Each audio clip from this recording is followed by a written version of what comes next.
Dapat magkita-kita tayo doon sa ating bayan.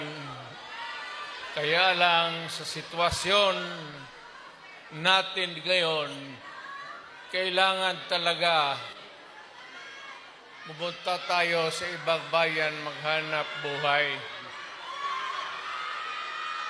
Pero sa akin, the fact that malayo kayo sa pamilya ninyo, dama ko yung lungkot at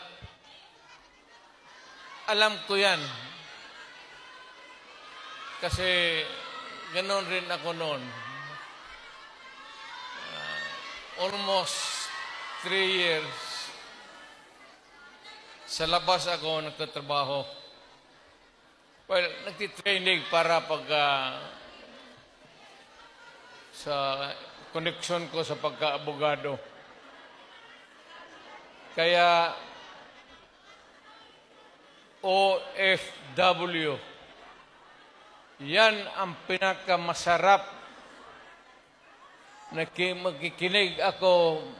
OFW, mabuhay kayong lahat.